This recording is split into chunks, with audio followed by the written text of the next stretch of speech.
அப்படின்னு பாத்தீங்கன்னா அக்கு பிரஷர் நம்ம ஆல்ரெடி வந்து பாத்துருப்போம்ல, தொடு பயிற்சி, அந்த தொடு முறையின் மூலியமா அது மூலியமா இல்ல அக்கு பஞ்சர் ஒரு சொல்லுவாங்கல்ல, இயற்கை முறையில வந்து நோய் மருந்து மாத்திரைகள் இல்லாம குணப்படுத்துறது எப்படின்றது வந்திருக்காங்க. ஓகேங்களா? இன்னைக்கு நம்ம கிராமத்தின் சார்பாகவும் நம்ம விடுதலை அறக்கட்டளையின் சார்பா கிராமத்துக்கு வருக இருக்கலாம். எல்லாரையும் கைத்தறி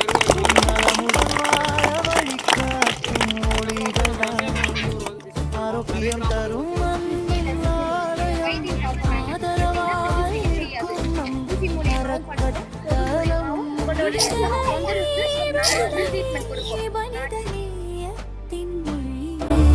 விடுதலை விடுதலை விடுதலை விடுதலை விடுதலை